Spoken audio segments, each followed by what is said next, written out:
આગળ આપણે વધીએ છીએ કે જેની અંદર આજે આપણે વાત કરવાના છીએ સીસીસી यानी कि કોર્સ જે કમ્પ્યુટર અને સરકારી ભરતી અને પ્રાઇવેટ જોબ માટે સૌથી વધારે જે આ યુઝ કોર્સ કરવામાં આવતો હોય છે તો આના વિશેની આપણે માહિતી લેવાના છીએ તો આઈટી સેન્ટર દ્વારા હું તમને પહેલો જ મારો એક ક્વેશ્ચન છે કે ભાઈ વાય વી નીડ એજ્યુકેશન આપણે ભણીએ છીએ શું કરવા માટે તો ઓલમોસ્ટ બધાનો એક આન્સર આવે કે ભાઈ ભણવાનું કેમ તો પહેલો જ આન્સર આપણા સામે શું હોય ભાઈ જોબ માટે રાઈટ અને બીજું અગર જો ભણવાનું હોય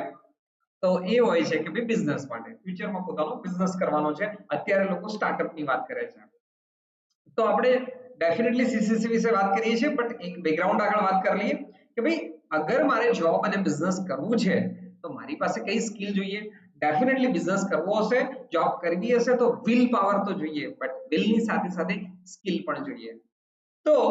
વાત કરીએ છીએ ફર્સ્ટ અગર જો તમે સારી જોબ કરવા માંગો છો તો તમારી પાસે એકેડેમિક એજ્યુકેશન જોઈએ યાनी कि ભણતર હોવું જોઈએ ચાહે તમે 10 ભણેલા છો 12 ભણેલા છો કોલેજ કરેલા છો ડિપ્લોમા ડિગ્રી કંઈ પણ તમે કરેલું છે તો તમારી જેવી એજ્યુકેશન હશે એ પ્રમાણે ફિલ્ડમાં જઈ શકો છો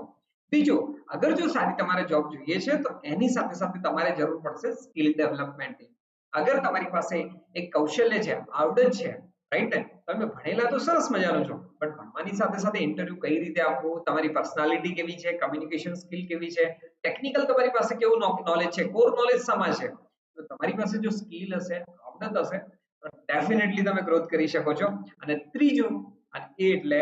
એક્સપિરિયન્સ યાની કે આપણે ગુજરાતીમાં કહીએ છીએ અનુભવ એ શ્રેષ્ઠ શિક્ષક છે તમારી પાસે જેટલો વધારે એક્સપિરિયન્સ હશે જેટલો અનુભવ વધારે હશે